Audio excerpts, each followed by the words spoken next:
Okay, so I'm going to do a close reading slash analysis on Yet I Do Marvel by County Cullen. I'm going to read it out loud, talk a little bit about the rhyme scheme, then I'm going to explain what I believe he's trying to say in each line, then I'm going to give you my take on the sonnet as a whole. So let's just get started with the reading. County Cullen's Yet I Do Marvel. I doubt not God is good, well-meaning, kind, and did he stoop to quibble could tell why the little buried mole continues blind, why flesh that mirrors him must someday die. Make plain the reason tortured Tantalus is baited by the fickle fruit, declare if merely brute caprice dooms Sisyphus to struggle up a never-ending stair.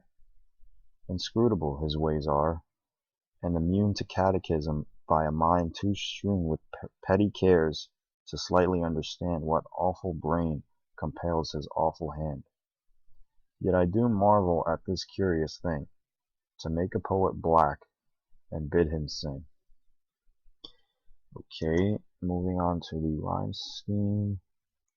This starts with A, B, A, B, C, D, C. Let's move that over. C, D, E,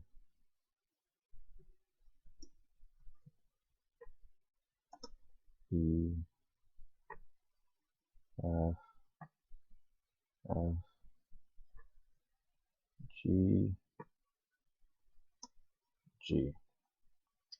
Okay, now that we got the rhyme scheme down, let's move on to the analyzing of each line. What I think each line is, what he's trying to say in each line. So, first line, I doubt not God is good, well-meaning, kind, and did he stoop to quibble could tell why the little buried mole continued blind. See, right off the bat, when I first read this, I could tell immediately that he was going to be challenging that God is good, well-meaning and kind, because I just don't, you wouldn't really start off with I doubt not God is good without questioning it later on. So yeah, that's how I felt right off the bat. And why flesh that mirrors him must someday die. So again, he's really just questioning right there in the fourth line. He's questioning why, if we're supposed to be the spitting image of him and he's supposed to be great, a god, why do we have to end, living? Why do we have to die at some point? Why can't, why are you exclusive to immortality? I think that's what he's trying to say. Next lines. Make plain the reason tortured Tantalus is baited by the fickle fruit. Okay, so if, in case you don't know, Tantalus is from some Greek mythology. I believe he this part about is baited by the fickle fruit.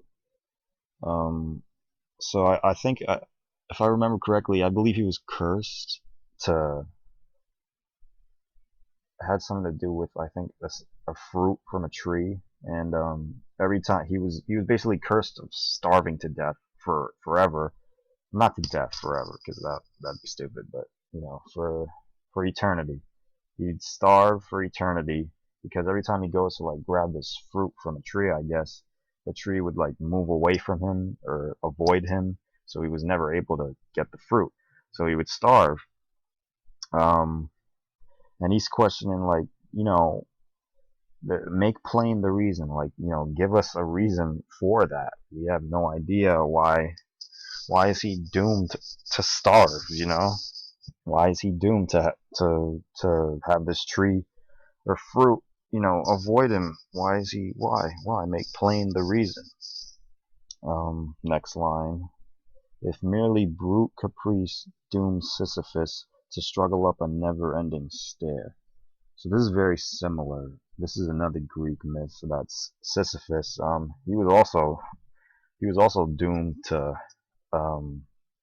for eternity. With his case, I believe he was forced for all eternity to push or carry some sort of huge rock or boulder up a mountain for eternity, and watch as he'll drop it, it'll roll down the mountain down to the underworld, and he'll have to start all over again from the bottom. And yeah, it's similar to Tantalus. She's just questioning, all these harsh, punishments. Like, why? Why was he doomed to, such crappy lives,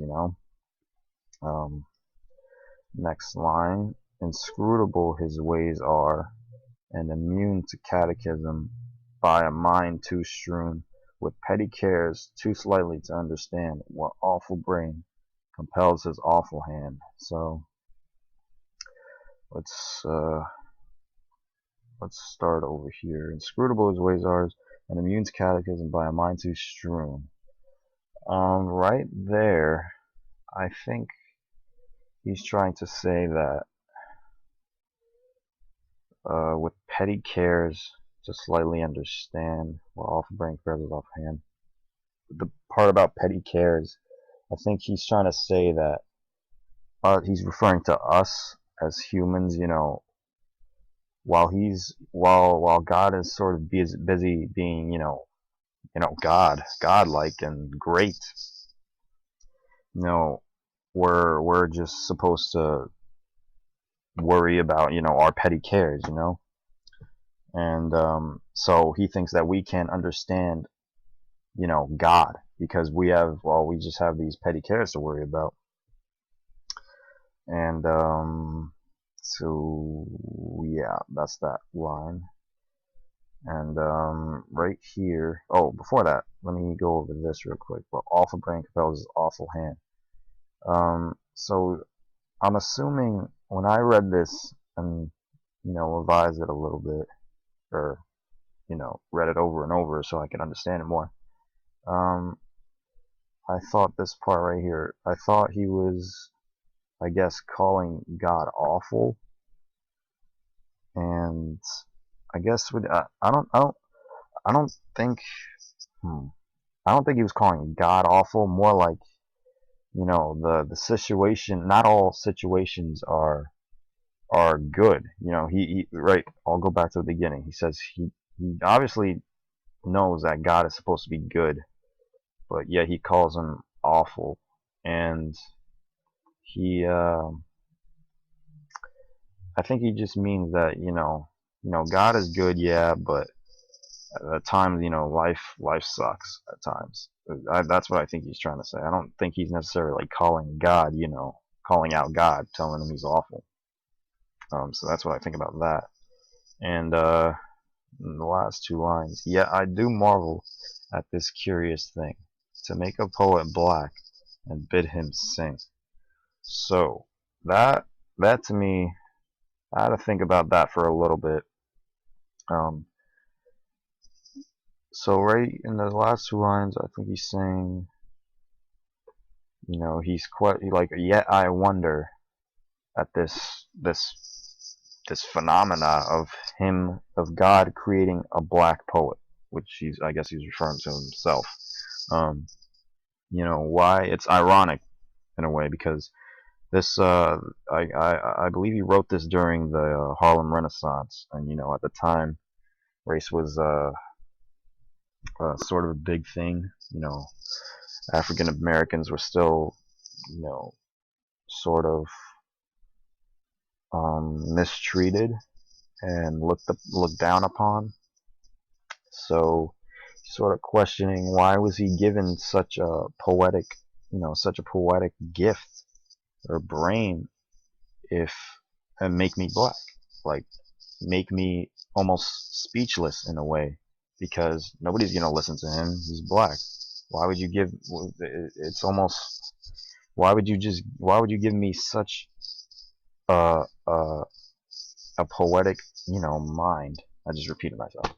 Why would you give me such a poetic mind and make me someone that nobody will listen to just because of my skin color, just because of what I look like?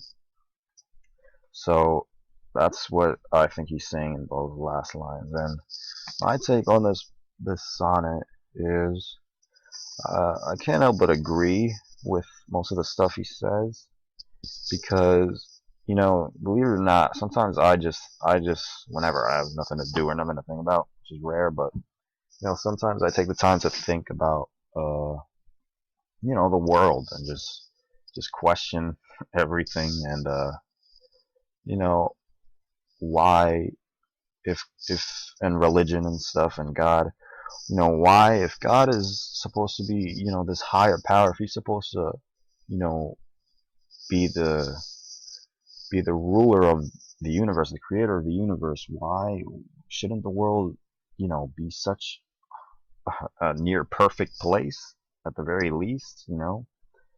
Um, is why is he hiding? I guess you could say hiding. Why is he hiding? All this information. Meanwhile, we're down here fighting for these to figure out these beliefs and essentially killing ourselves over it and having wars about it. And when he could easily just come down and stop us and give us the answers, but you know, unless the only way we'll know is if we actually do die. But I guess we'll never find the answers as long as we're mortal. We can only speculate. Only God has all the answers. Is basically what I got from this sonnet, and what I believe in also. So yeah, that was my close reading / analysis on Yet I Do Marvel by County Cohen.